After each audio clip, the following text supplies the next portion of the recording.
اس نے اس ایران کی بقا کو یقینی بنانا ہے، یا یہ کہ اس کا موجودہ جو ریاستی اسٹرکچر جو ہے وہ اس کے سامنے جو ہے وہ فنا ہوتا نظر آ رہا ہے؟ بسم اللہ الرحمن الرحیم. کامران صاحب بہت شکریہ میری اپینین لینے کے لیے. سب سے پہلے تو یہ انسانی المیہ ہے، اور نہ صرف انسانی ضمیر بلکہ امت کے ضمیر پہ بھی دستک ہے، جس کا ہمیں احساس آج نہیں تو کل کرنا پڑے گا. آپ بہت صحیح پوائنٹ آؤٹ کیا کہ جو مستقبل کا عالمی منظرنامہ ہے، اور خاص طور پہ جو خلیجی ممالک کا منظرنامہ ہے، اس میں تبدیلی آئے گی اور آنا شروع ہو چکی ہے. دیکھیں جو ابھی تک کی جنگ ہوئی ہے اس میں یقینی طور پر معاشی اور بنیادی ڈھانچہ ایران کا، میں کہنے میں حق بجانب ہوں، کافی حد تک تباہ ہو چکا ہے.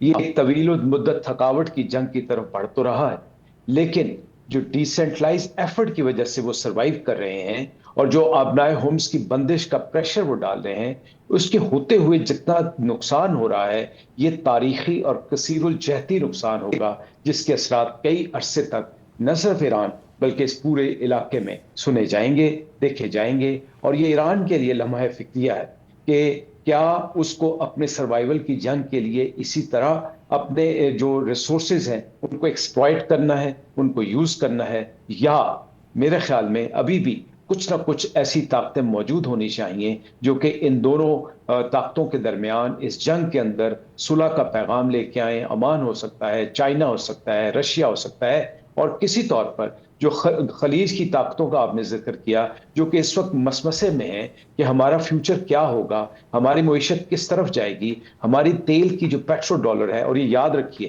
کہ اگر وہ جو کچھ کماتے ہیں پیٹرو ڈالر، یہ وہی پیٹرو ڈالر ہے جو نیو یارک کی ایکسچینج میں جا کے استعمال ہوتا ہے. اسی طرح اگر آپ روس کی دیکھیں تو روس کی جو تجارت کی طرف انحصار آ رہا تھا، اس پہ جو پریشر آ رہا تھا وہ بھی ریلیز ہونا شروع ہو گیا.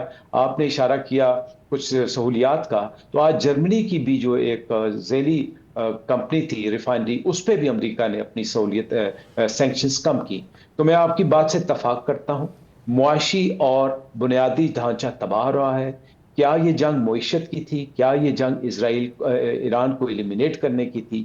یا اس میں مذہب کو بنیاد بنا کر کچھ مخصوص عناصر نے اپنے مفاد حاصل کرنے کے لیے دنیا کو اس میں جھونک دیا؟ مفتاح بھائی یہ فرمائیے گا کہ ماشاءاللہ 2 بار آپ فائنانس منسٹر رہ چکے ہیں، اگر آج بھی آپ فائنانس منسٹر ہوتے، یہ صورتحال آپ کے سامنے ہے، آپ کے شب و روز اس وقت کس چیز میں مصروف ہوتے؟ سر 2-3 چیزیں پاکستان کے لیے اس میں تکلیف دہ ہیں معاشی طور پہ. ویسے تو اگر اسرائیل کی بس چلے گا اور چل ہی رہا ہے، مطلب امریکہ کے اندر تو کمپلیٹ چلتا ہے، اور یہ جو ایران کے ساتھ ایران کو ٹکڑوں میں توڑ دے اور خدا نخواستہ سستان بلوچستان ایران کا جو ہے وہ ایک الگ فیفڈم بن جائے تو پاکستان کے لیے بہت مسئلے ہو سکتے ہیں بلوچستان میں. لیکن جو معاشی طور پہ جو مسئلہ ہے سر وہ یہ ہے کہ ایک تو تیل بڑا مہنگا ہو گیا ہے، دوسرا انشورنس وغیرہ اس کا بڑا مہنگا ہو گیا، اور کیونکہ تیل اور اس کو ٹرانسپورٹ اور انشورنس مہنگا ہو گیا تو پاکستان میں پیٹرول جو ہے وہ 40-50 روپے 30 روپے پیٹرول اور 50 روپے ڈیزل تک کی باتیں آ رہی ہیں کہ یہ 15 تاریخ کو بڑھایا جائے گا.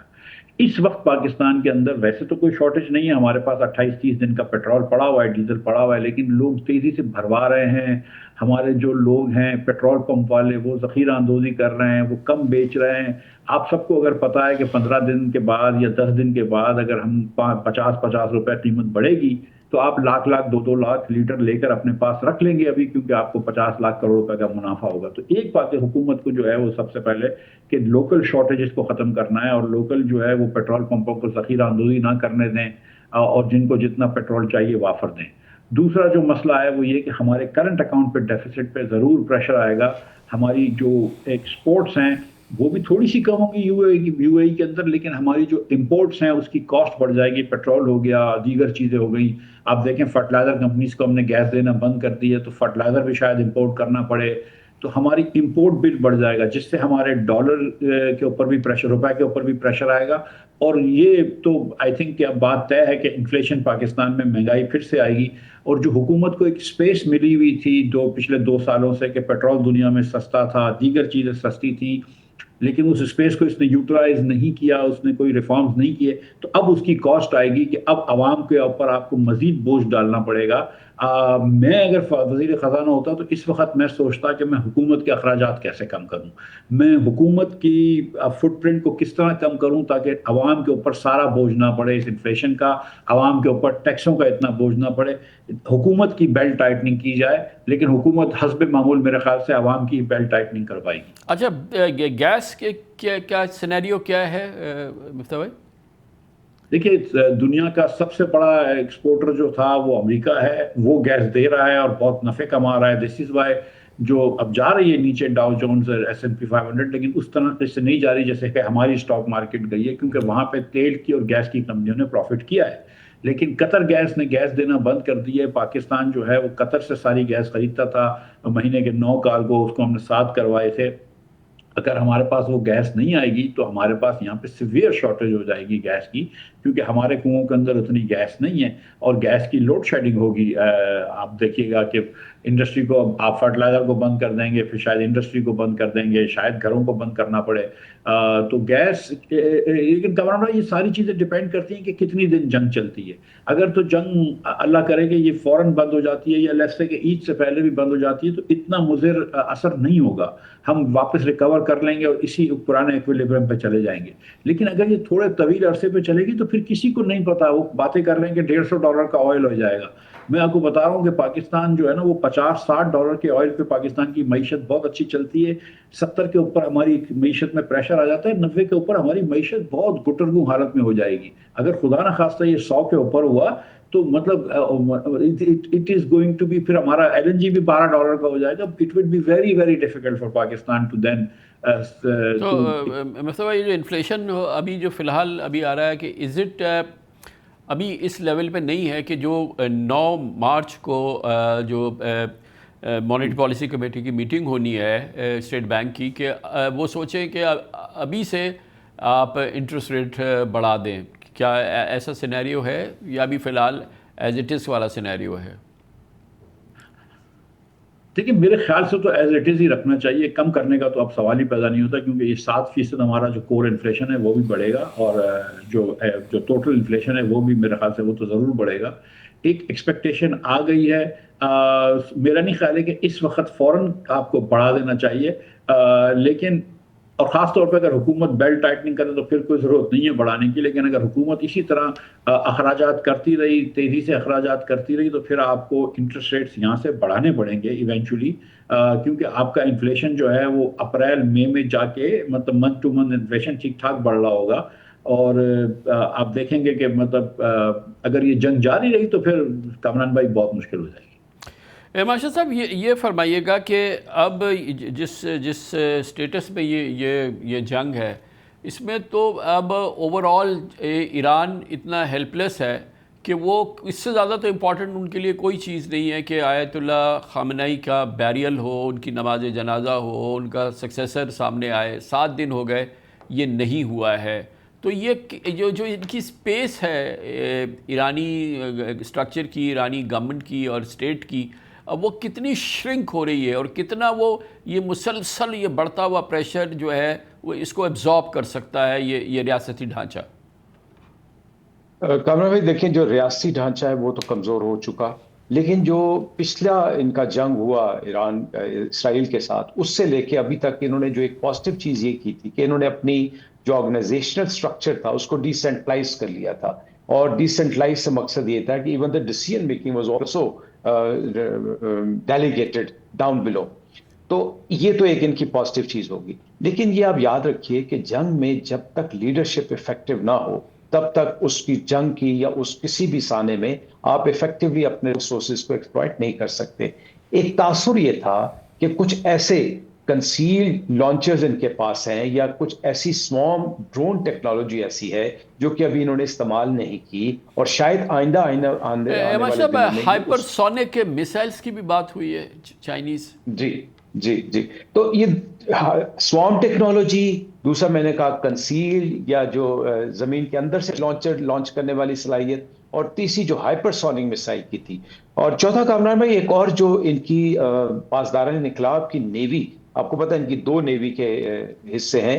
جو مین نیوی ہے وہ تو تباہ ہو چکی ہے انفارچونیٹلی، لیکن جو پاسداران انقلاب ہیں ان کی جو نیوی کی صلاحیت ہے، جس میں ریموٹ کنٹرول بورڈز ہیں، جس میں ہائی سپیڈ بورڈز ہیں، جن کے اندر مسائل ہیں، اور وہ ایک ایسی ان کی صلاحیت ہے جس کو ابھی تک ایکسپلائٹ نہیں کیا. تو میرا ماننا یہ ہے کہ وہاں جب تک ان کی نقصانات کا اندازہ آپ لگا سکتے ہیں کہ بہت زیادہ ہو رہا ہے، لیکن ابھی بھی ان میں دم خم ہے کہ یہ ابنائے ہومز میں اور یہ ہائپرسونک میسائل یا سوارم ٹیکنالوجی، جو ڈرون ٹیکنالوجی ہے، جو آپ نے بتایا $20,000 سے $50,000 میں ایک ڈرون آتا ہے، اور اگر آپ بہت سے ڈرون لے کے آ جاتے ہیں تو یہ ضرور کاری ضرب لگانے میں کامیاب ہو سکتے ہیں. جو ایک سب سے بڑا مسئلہ اس وقت آ رہا ہے وہ ہے کنفیوزڈ ٹیکٹکس، وہ ہے اے آئی بیسڈ ٹیکٹکس، وہ ہے ڈسپشن ٹیکٹکس. ہو یہ رہا ہے کہ آذربائیجان پہ حملہ ہوتا ہے تو ایران کہتا ہے میں نے نہیں کیا.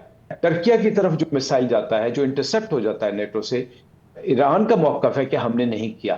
ہاں، اس کا یہ موقف واضح ہے کہ جو بھی انگلف کی ہوئی ہیں گلف سٹیٹس میں امریکن ایسٹس کو، ان کو ہم نشانہ بناتے رہیں گے. اور اگر آپ ابھی لیٹسٹ بھی دیکھیں تو ابھی تک میسائل کی جو ان کی بارش ہے وہ بھی کم نہیں ہو رہی. پھر میرے خیال میں جو ایک فیکٹر رہ گیا ان کی پراکسی وارز میں، جس کو حزب اللہ کہا جاتا ہے، اور ابھی بھی اس میں شاید 40,000 سے 50,000 جنگجو ہیں جن کے پاس شاید راکٹ بھی ہیں اور شاید ان کے اپنے میسائل بھی ہیں، وہ بھی ایک افیکٹو یوز ہو سکتا ہے. لیکن انفارچونیٹلی یہ حقیقت ہے کہ ایران کا بہت زیادہ نقصان ہوگا جس کا شاید انہیں بھی اتنا اندازہ نہیں. تو یہ اب ہماری جو انٹرنل سچویشن ہے، خاص طور پہ اکانومی کے حوالے سے، اور ہم جتنے پریشرز میں ہیں، اور پھر یہ کہ جو ریجنل سچویشن ہے وہ اپنی جگہ پہ، مثال کے طور پہ جو گلف سٹیٹس ہیں وہاں پر جتنا پریشر آ رہا ہے وہ بھی ہمارے لیے امپورٹنٹ ہے، کیونکہ ہمارے جو ریمیٹنسز ہیں ان کی سب سے بڑی سورس سعودی عربیہ، UAE، قطر یہی ہیں. تو یہ بھی ایک ہمارے لیے بڑا پرابلم ہے. خود یہ عرب سٹیٹس جو ہیں یہ بھی ایک مشکل کی صورتحال میں اس وقت کھڑی ہوئی ہیں. ان کے لیے بھی جو ہے وہ معیشت جو ہے وہ ایک ان کے لیے بھی بڑا مسئلہ بن رہا ہے obviously جو بھی صورتحال نظر آ رہی ہے. تو یہ جو ایک ہمارا فیکٹر ہے عرب سٹیٹس کا، اور ہمارا جو ان پہ دار و مدار ہے، یہ کتنا امپورٹنٹ ہے؟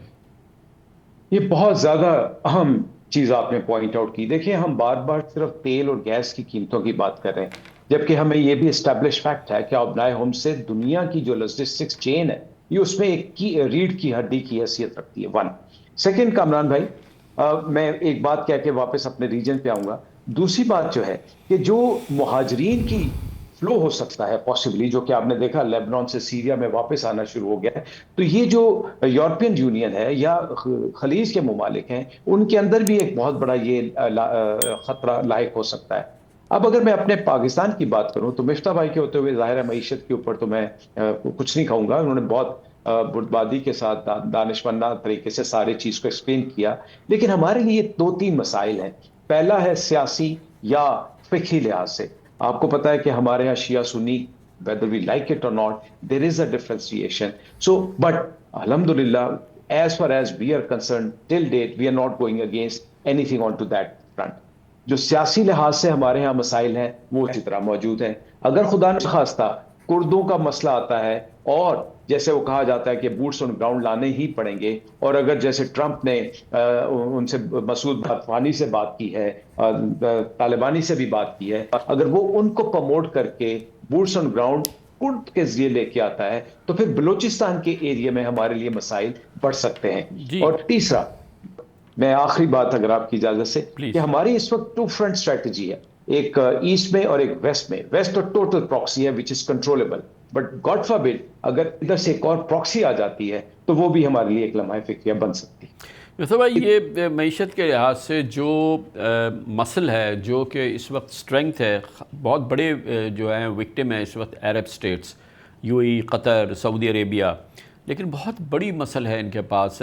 اب مثال کے طور پہ آج یہ وال اسٹریٹ جرنل نے رپورٹ کیا ہے کہ UAE نے کہا ہے، یہ میسیج کیا ہے، آئی ڈونٹ نو آفیشلی یہ کنفرم تو نہیں ہے، کہ ایرانینز کو کہ آپ کے جتنے اکاؤنٹس یہاں پر ہیں اور ایران کی جتنی ٹریڈ ہوتی ہے، آئی تھنک اس کا 90% جو ہے وہ UAE کے تھرو ہوتا ہے، دبئی کے تھرو ہوتا ہے، اور یہ بہت بڑا ایران کا جو ایگزسٹنس ہے ٹریڈ کا وہ اس کا بہت بڑا کانڈوئٹ جو ہے وہ جو یہ UAE کے بینکس ہیں، اور اسی طرح سے ایرانیوں کے اکاؤنٹس بہت ہیں، بہت بڑا ہے کہ یہ بات آئی ہے کہ انہوں نے کہا ہے کہ بھائی اگر آپ نے ہم سے جنگی کرنی ہے تو ہم آپ پہ سینکشنز لگا سکتے ہیں اور ان اکاؤنٹس کو فریز کر سکتے ہیں۔ یہ ایک مسئلہ ہے جو کہ ایران کے لیے ایک یقینی طور پہ وہ جو ایران پہ جو امریکی اور اسرائیلی حملے ہیں شاید اس سے زیادہ سنگین ثابت ہو۔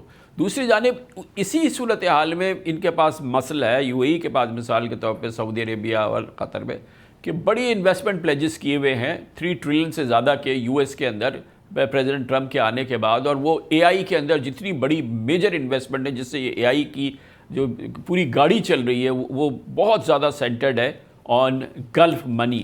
تو یہ دونوں طرف ان کا بڑا انفلوئنس ہے اس جنگ کے حوالے سے، اور اس وقت بہت بڑے وکٹم بھی ہیں، اور آپ نے وہ خلاف ہفتور کا وہ کوڈ بھی سنا۔ تو یہ پاور کب استعمال ہوگی، یا یہ کیوں نہیں اس افیکٹولی استعمال ہو رہی جیسے شاید ہو سکتی ہے ابھی؟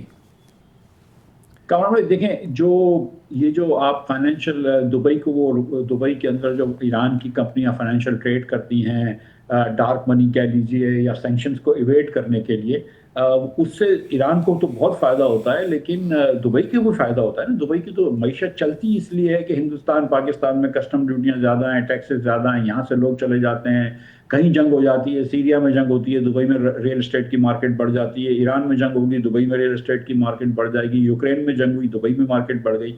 تو دبئی تو ایک سیف ہیون تھا۔ اب اگر دبئی سیف ہیون نہیں رہتا ہے تو دبئی کی ریپوٹیشنل ڈیمیج بھی بہت ہوتا ہے۔ جو آپ کا 40 ارب روپیہ ڈالر جو آپ کا ریمیٹنس آ رہا ہے، جس کے اندر مڈل ایسٹ سے ایک بڑا حصہ آ رہا ہے، سعودی عرب، UAE، قطر وغیرہ سے، اگر وہ کم ہو جائے گا تو آپ کی معیشت تو اب تو ایکسپورٹ بیس معیشت تو نہیں ہے، آپ کی تو ریمیٹنس بیس معیشت ہو رہی ہے۔ ہم تو فلپینز کی طرف جا رہے ہیں، ویتنام کی طرف تو نہیں جا رہے، چین کی طرف تو نہیں جا رہے۔ جہاں تک ٹرمپ کا تعلق ہے، میرے خیال سے دیکھیں UAE نے ٹرمپ کی کمپنی میں 49% شیئر خریدا، ان کی جو اس کی کمپنی ہے کرپٹو کرنسی کی، اور ٹرمپ بالکل دیکھتے ہیں اسٹاک مارکیٹ کو، اور اس کو اسٹاک مارکیٹ کو بہت کلوزلی فالو کرتے ہیں، اور مجھے لگتا ہے کہ اگر اسٹاک مارکیٹ وہاں پہ گرتی رہے گی یا تیل مہنگا ہوتا رہے گا، امریکہ میں انفلیشن بڑھے گا، تو آئی تھنک کہ Trump will have a rethink on Iran, because اس جنگ میں مجھے امریکہ کا تو کوئی آبجیکٹو نظر نہیں آ رہا ہے، اسرائیل کا آبجیکٹو نظر آ رہا ہے کہ ایران کو تباہ کر دو، اور کیونکہ ایران جو تھا اس سے ایگزسٹینشیل فیئر تھا UAE کو بھی، سعودی عرب کو بھی، تو وہ بھی تھوڑے سے اگر خوش نہیں تھے تو کم از کم ناراض نہیں تھے اس ایکشن سے۔ لیکن اب جو ہے وہ ایران اکیلا تباہ نہیں ہو رہا ہے، اس نے کہا کہ ہم تمہارا بھی ریپوٹیشنل ڈیمیج کریں گے، تو دوسرے ممالک کا بھی یہ حال ہے۔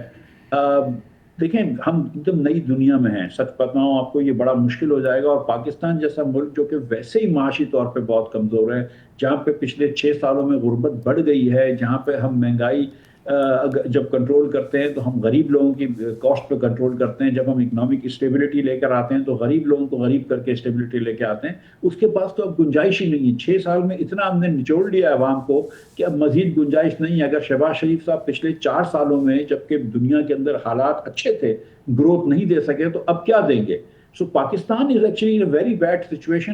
اگر خدا نہ خواستہ ایران کا کچھ ہوتا ہے، اگر خدا نہ خواستہ کچھ ایران میں گڑبڑ ہو جاتی ہے، جو ایئر مارشل صاحب نے کہا کہ اگر پاکستان وغیرہ میں کچھ ہوتی ہے یا UAE وغیرہ کی معیشت بیٹھتی ہے، پھر بھی ہمارے لیے مسئلہ ہے۔ ایک بات میں کرنا چاہوں گا جو ایئر مارشل صاحب نے کہی ہے شیعہ اور سنی کی بات میں، یہ بات درست ہے کہ پاکستان میں دونوں اسلامی فقہ ہیں موجود، لیکن آج اگر کسی آپ سنی سے بھی پوچھیں نا، کٹر سنی سے بھی پوچھیں، تو وہ کہے گا کہ مسلمان ہونے کا حق جو ایران نے ادا کیا ہے وہ کسی ملک نے نہیں کیا کافی عرصے سے۔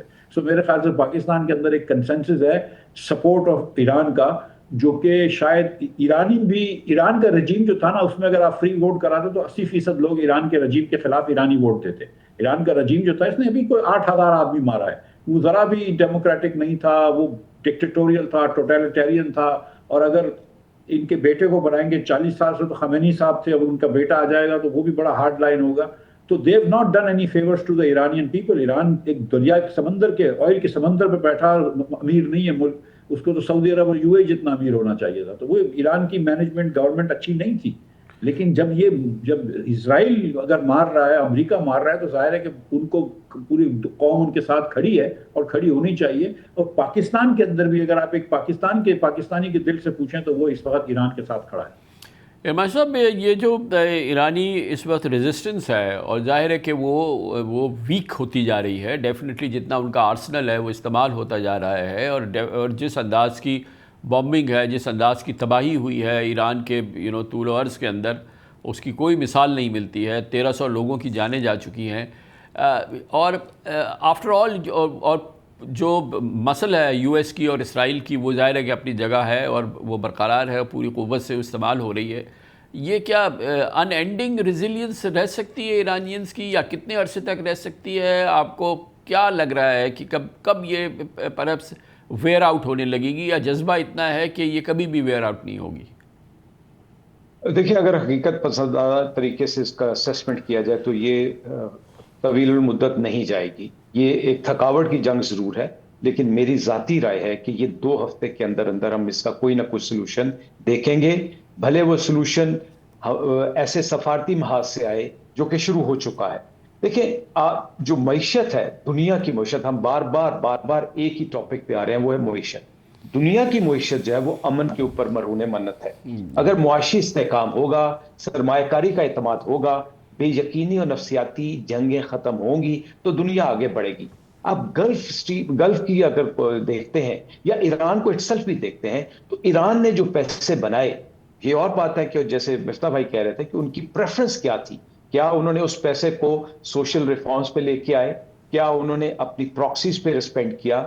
کیا انہوں نے اس پیسے جو بھی وہ کما رہے تھے، کیا انہوں نے ڈیفنس کے اوپر خرچ کیا؟ لیکن یاد رکھیے گا کہ کسی بھی جنگ کا فیصلہ ہتھیاروں سے یا میدانوں میں نہیں ہوتا. فیصلہ ہمیشہ میز پر ہوتا ہے. اور یہ جنگ جس کو ریزیلینس شو کر رہی ہے، اور جس نے یقیناً بالکل میں مفتاح بھائی سے اتفاق کرتا ہوں کہ ہمارے دل ان کے ساتھ ہیں.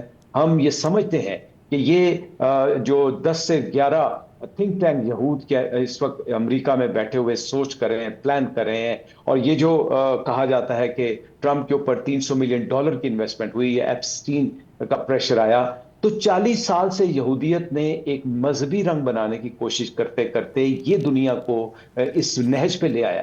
تو میرے خیال میں 2 ہفتے سے زیادہ، میری رائے ہے، اس میں بحث ہو سکتی ہے، 2 ہفتے سے زیادہ ایران اس کو نہیں سسٹین کر پائے گا. وہ ضرور تنگ کرتا رہے گا، اور خاص طور پہ خلیجی ممالک پہ ایک پریشر آئے گا جن کو اپنی دانشمندانہ سوچ کے لیے اس میں ایکٹیو ہونا پڑے گا. مگر وہ پریشر بھی ہے ماشاء صاحب بہت ہی زیادہ کاؤنٹر پروڈکٹیو ہے نا. وہ بہت ہی زیادہ، ایک طرف تو امریکہ اور اسرائیل کا ہے، لیکن جن ملکوں پہ وہ ان کے ڈرونز آ رہے ہیں، جس ملکوں پہ ان کے میسائلز آ رہے ہیں، جن کا امیج تہس نہس ہو رہا ہے، جن کی اکانومی تہس نہس ہو رہی ہے، وہ بھی ہاتھ پہ ہاتھ رکھ کے بیٹھیں گے تو نہیں نا. اور اس پوری صورتحال میں وہ پھر after all there is another day as well, day after بھی ہے نا. جب یہ رک جائے گی جنگ تو پھر آپ کو دنیا کے ساتھ انٹیگریٹ ہونا ہے، اپنی اکانومی کو چلانا ہے، یہ گلف سٹیٹس کے ساتھ بھی کام کرنا ہے، ویسٹ کے ساتھ کرنا ہے، at the end of the day امریکہ کے ساتھ بھی کرنا ہوگا. تو کہیں سے کوئی پلان بی بھی تو ہونا چاہیے، کہ فال بیک بھی تو ہونا چاہیے، یا ہوگا جو اس وقت لوگ ظاہر ہے جذبات میں، نظریات میں، انتقام میں اس وقت جو ہیں وہ ظاہر ہے کہ ان کے پاس کوئی چارہ نہیں ہے کہ آخر دم تک لڑیں. لیکن after all there is day after. دیکھیں، میں اس لیے یہ بات کہتا ہوں کہ اگر گلف کنٹریز اس طرف نہیں سوچ رہے ہوتے تو دیکھیں ان کی آلریڈی پینسویلا شیلڈ فورس موجود ہے، جس کو 2013 میں انہوں نے ایکٹیو کر کے ایکٹیو فورس بھی کیا. ابھی تک کوئی اس کے خد و خال سامنے نہیں آ رہے یا اس کو ایکٹیویٹ نہیں کیا جا رہا. جو عالمی منظرنامہ اس وقت آ رہا ہے وہ عالمی منظرنامہ سوائے معیشت کی بحالی کے لیے، اور میرے خیال میں تو ایک اور سبجیکٹ پہ بھی ہمیں ضرور سوچنا چاہیے کہ اس عالمی منظرنامے میں جو بلاکس بنیں گے، جو امریکہ کی ایک سپرمیسی تھی، وہ بھی ہٹ ہونے جا رہی ہے میرے ذاتی رائے میں. اور یہی عرب سٹیٹ وہ ضرور اس نقطے پہ آئیں گی، اور اس نقطے پہ آنے کے لیے وہ اس جنگ میں ایکٹیو ہوں گی. عمان جو کہ ہمیشہ سے سوئٹزرلینڈ کا کردار ادا کرتا ہے، میری رپورٹ کے مطابق وہ آلریڈی ایکٹیو ہو چکا ہے. سملرلی رشیا اور چائنا بھی اس میں ایکٹیو ہیں، بیکاز اگین اکانومی اورینٹڈ کے لحاظ سے چائنا کا بہت بڑا اس میں سٹیک ہے. میری ذاتی رائے ہے کہ انشاءاللہ اللہ کے فضل سے، کیونکہ انسانیت کا بحران ہے، انسانی جانوں کا ضیاع ہو رہا ہے، سو 2 سے 3 ہفتوں کے دوران ہم کچھ نہ کچھ پازیٹیوٹی اس میں انشاءاللہ دیکھیں. نظر ڈالیں مفتاح بھائی، یہ گلوبل اکانومی کی بھی ہم بات کر لیتے ہیں، کیونکہ ظاہر ہے کہ کانسیکوینسز، ہماری تو چھوٹی اکانومی ہے، اس لحاظ سے بہرحال ہمارے لحاظ سے بڑے کانسیکوینسز ہیں، لیکن جو گلوبل اکانومی کے اوور آل کانسیکوینسز ہیں وہ کتنے نظر آ رہے ہیں, کتنے بیئریبل ہیں. مثال کے طور پہ یورپ میں اب جو ہے وہ یہ گیس کی شارٹیج کی وجہ سے اور یہ انرجی کرائسس کی وجہ سے پرائسز بڑھنی شروع ہو گئی ہیں. انرجی کی پرائسز بہت تیزی سے بڑھ رہی ہیں. یورپین اکانومیز جو ہیں بہت سفر کر رہی ہیں, آلریڈی بہت برا حال ہے. امریکہ کے ساتھ ان کی کوئی رغبت نہیں ہے, کوئی اب انسیت بالکل نہیں رہی ہے.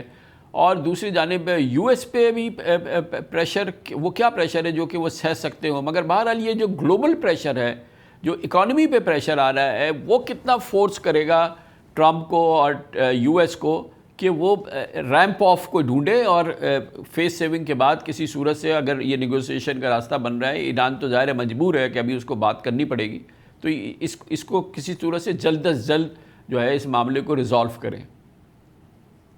سر امریکہ کے اندر ایک جو الیکشنز جب ہوئے تھے اور ٹرمپ جیتے تھے تو اس نے کہا تھا کہ ایک تو میں جنگ نہیں کروں گا اور دوسرا میں قیمتیں کم کرواؤں گا, میں پیٹرول سستا کرواؤں گا, اور بہت ساری باتیں تھیں. امریکہ کے اندر پیٹرول جو ہے وہ 24% بڑھ گیا ہے. آج کے دن 24% پیٹرول مہنگا ہو گیا ہے, ڈیزل اس سے بھی زیادہ مہنگا ہو گیا ہے. برینٹ جو ہے وہ اس وقت میرے خیال سے $85 کے قریب آ گیا ہے, $87 کا برینٹ ہو گیا ہے. آپ کا ڈاؤ نیچے جا رہا ہے, آپ کا S&P 500 نیچے جا رہا ہے. ٹرمپ اگر کوئی ایک چیز کو دنیا میں اگر وہ ٹرمپ کسی کی توقیر کرتا ہے یا کسی کو عزت دیتا ہے تو اسٹاک مارکیٹ اور گیس پرائسز ہیں, وہ دونوں طرف غلط طرف جا رہے ہیں ٹرمپ کے حساب سے. ان کا نومبر میں الیکشن آنے والا ہے, وہ ایک بڑا پریشر ہو جائے گا. کل بھی انہوں نے اپنی ہوم لینڈ سیکیورٹی کی سیکرٹری کو فائر کیا ہے, کرسٹی نوم نے, جس نے اپنے ایک جہاز بھی خرید لیا تھا اور جس میں پلنگ وغیرہ لگے ہوئے تھے اور بہت سارے اور مسائل تھے.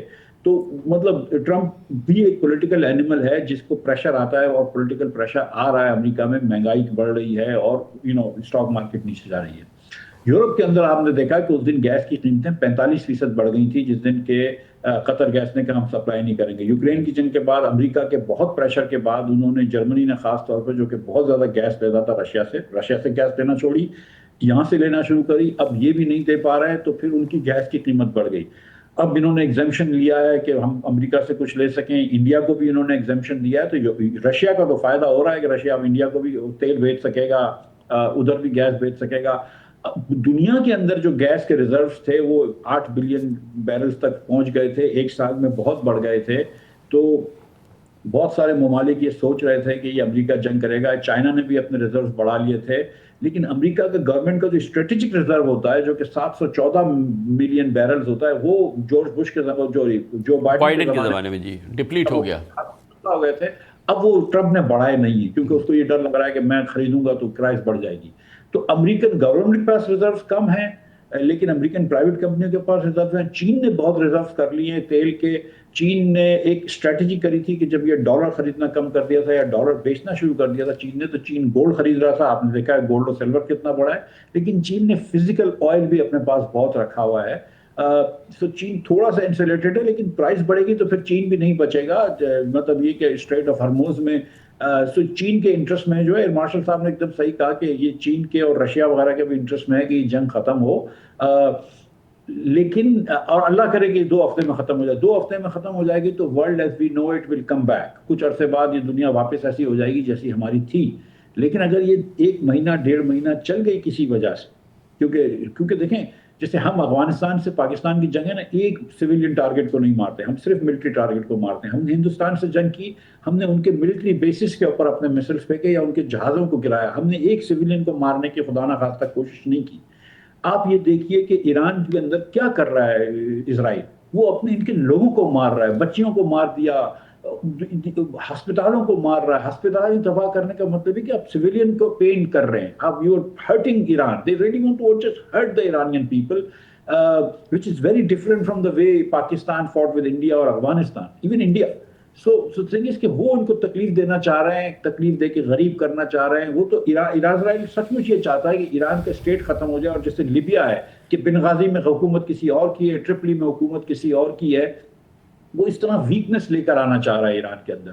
اور شاید ایک آدھ عربی ملک بھی ایسا ہو کہ جو چاہتا ہو کہ ایران بہت زیادہ ویک ہو جائے, ورنہ اگر ایران کے اندر یہ اسلامک ریپبلک رہ جاتی ہے ود اے سپریم لیڈر, تو Iran is a wounded tiger. میں اب وہ مطلب they are not happy with the Middle Eastern countries. یہ میں آپ کو شور کر رہا ہوں. تو مارشل صاحب, آپ کو بھی لگتا ہے کہ U S and Israel whether they succeed or not they are going for a kill? یس، اس میں کوئی شک نہیں. دیکھیں کامران بھائی، یہ صہیونیت جو ہے یہ ایک سیاسی تحریک تھی، لیکن ایک نو آبادیاتی اور غاصبانہ نظریے کے تناظر میں انہوں نے اس کو جنگ کا تاثر دینا شروع کر دیا. آپ دیکھیں یہ جو آرمیگڈان کا تصور آنا شروع ہو گیا، اور ابھی ایک سوشل میڈیا پہ ایک اور بات چل رہی ہے کہ شاید مسلمانوں کو یورپ سے نکالا جائے. ایک اور بات یہ چل رہی ہے کہ یہ ظہور مہدی کی طرف، حضرت عیسیٰ علیہ السلام کی طرف سے اشارہ کر کوئی خدا نخواستہ ٹرمپ جیسے آدمی کو مل رہے ہیں.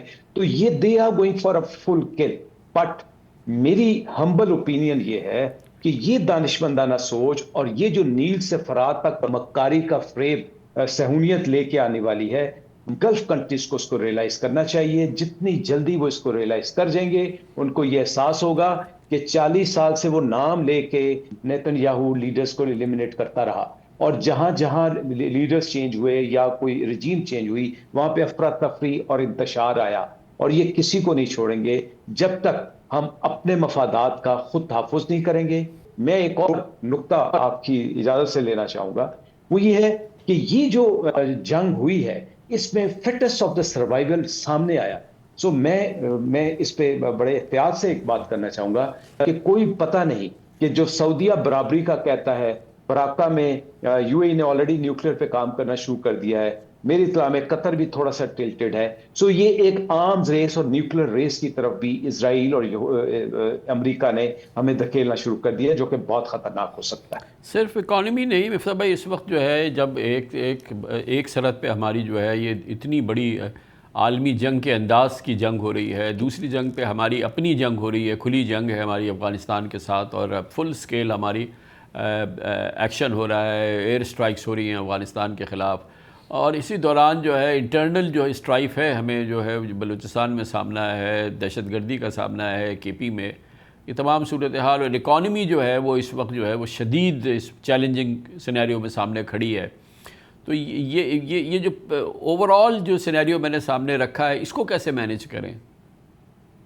سر دیکھیں، بی ایل اے کی ٹیررزم کو تو ہم سب لوگ کنڈیم کرتے ہیں، اور اس کو بالکل ہم یہ سمجھتے ہیں کہ ہندوستان بھی مدد کر رہا ہے، لیکن بلوچستان میں ریاست کی اپنی غلطیاں بھی ہیں. ہم کو وہ غلطیاں تسلیم کرنی پڑیں گی. بلوچستان میں احساس محرومی کم کرنا پڑے گا، لوکل لیول پہ پاور دینا پڑے گا. 95% بلوچستان ایریا بی رکھ کر اگر فوج چلا رہی ہو تو یہ سسٹینیبل نہیں ہے اتنے عرصے بعد. آپ کو بلوچستان کے جو لیجیٹمیٹ لیڈر ہیں، پولیٹیکل لیڈر ہیں، مالک بلوچ جیسے، اختر مینگل جیسے، ٹھیک ہے وہ اس وقت تھوڑے سے ناراض ضرور ہیں، لیکن ان سے آپ کو کوئی نہ کوئی مفاہمت کا راستہ نکالنا پڑے گا. So I am very clear کہ Balochistan is a big problem for us, but ہم کو کوئی نہ کہیں اپنی غلطی بھی تسلیم کرنی پڑے گی. بی ایل اے سے ہم بات نہ کریں، ٹیررسٹ سے بات نہ کریں، لیکن لیجیٹمیٹ پولیٹیکل لیڈر سے تو بات کریں نا. ہم اپنی مرضی کے جو ہیں وہ پپٹ کھڑے کر دیں اور بولیں کہ یہ لیڈر ہے تو وہ لیڈر نہیں ہے. T T P is a big problem in Pakistan. اس کا میرے خیال سے جو کر رہے ہیں افغانستان میں یہ صحیح کر رہی ہے ہماری فوج. اللہ نے چاہا تو انشاءاللہ ان کو پتہ نہیں کامیابی جلدی ملتی ہے دیر سے ملتی ہے، لیکن مجھے اس کے علاوہ کوئی راستہ نظر نہیں آتا کہ کیونکہ ہم یہ جانتے ہیں کہ افغانستان کے اندر سے یہ مسئلے آ رہے ہیں، اور افغانستان جو ہے وہ طالبان کا یہ جو ہم نے ایک فکشن دنیا کو بیچا تھا اور اپنے آپ سے خرید لیا تھا کہ افغان طالبان اور پاکستانی طالبانوں میں کوئی بہت فرق ہے، کوئی بہت فرق نہیں ہے. وہ اس طرف رہتے ہیں، بارڈر کے اس طرف رہتے ہیں، وہ طالبان مائنڈ سیٹ کے لوگ ہیں، ان سے ہم کو لڑنا پڑے گا. لیکن یہاں پہ اگر ہم تھوڑی سی لوکل مفاہمت بھی کر لیں، سیاسی مفاہمت، میں بات کر رہا ہوں پی ٹی آئی اور حکومت کی، تو وہ بھی ہمارے لیے اچھا ہوگا. اب یہ بڑی عجیب سی بات تھی کہ جس دن پرائم منسٹر صاحب نے فرمایا کہ آئیے میرے دفتر آ کے آپ بیٹھیں اور میں آپ کو ان کیمرہ بریفنگ دیتا ہوں جنگ کے بارے میں، تو leader of the opposition senate اور نیشنل اسمبلی کے محمود خان اچکزئی صاحب اور راجہ عباس ناصر صاحب نہیں تشریف لے گئے. میرے خیال سے ان کو چلے جانا چاہیے تھا، لیکن آن دا ادر ہینڈ ان کا پوائنٹ بھی ہے کہ ہم کو عمران خان سے ملنے دو، تو وہ بھی کوئی اتنی بڑی بات نہیں ہے. تو دونوں طرف سے تھوڑی سی لچک دکھانی چاہیے. دنیا کہاں پہنچ رہی ہے. ہم اگر عمران خان سے اس کی بہنوں کو ملنے دیں، عمران خان سے اس کے لیڈران کو ملنے دیں، تو کوئی قیامت نہیں آ جائے گی. عمران خان صاحب اگر گالی گلوچ کرنا چھوڑ دیں اپنے ٹویٹر پہ تو بھی کوئی قیامت نہیں آ جائے گی. کہیں اپنی ایگو سے آگے نکل کر اگر ہم تھوڑا سا ملک کا اس وقت بھی نہیں سوچ سکتے تو پھر ہم کو یہ سوچنا چاہیے کہ یہ ہمارے لیڈران جو ہے نا یہ اپنے انا کے اوپر زیادہ ہیں اور اس ملک کے مفاد کے لیے کم ہیں. ماشاء صاحب، آپ کی موجودگی سے فائدہ ظاہر ہے کہ آپ کی بہت ماشاءاللہ ایکسپیرینس ایکسپرٹیز ہے. یہ جو افغان کیمپین ہماری چل رہی ہے، الحمدللہ میں اس شو میں اکراس دا بورڈ لوگوں سے بات کرتا ہوں اور لیڈرشپ سے بات کرتا ہوں اور ملٹری لیڈر سے اور اکانومی کے لیڈر سے اور ڈپلومیٹ سے، ایک چیز میں نے دیکھی ہے کہ بہت ہی زبردست کنسنسس ہے پاکستان میں، خاص طور پہ یہ جو ہماری کیمپین افغانستان میں ہو رہی ہے کہ ان کو سارٹ آؤٹ کرنے کے لیے اگر ہم یہ ملٹری آفینسو کر رہے ہیں، ہم یہ ایئر آفینسو خاص طور پہ اوبیسلی کر رہے ہیں، تو اس کی بڑی سپورٹ ہے، اور یہ بڑا پاکستانی کہتے ہیں کہ انف از انف، ہمیں ان کو جو کچھ بھی کر واٹ ایور اٹ میں ٹیک، ہمیں ان کو we must take them out, ابھی جیسے مفتاح بھائی نے بھی کہا. تو واٹس یور ٹیک ماجد صاحب، کیا اب تک کی جو کیمپین چل رہی ہے اس کی کیا خبریں آ رہی ہیں؟ ظاہر air force is leading again, we all Pakistanis are immensely proud of our forces, and it's definitely Pakistan Air Force, we are hugely proud of our Air Force.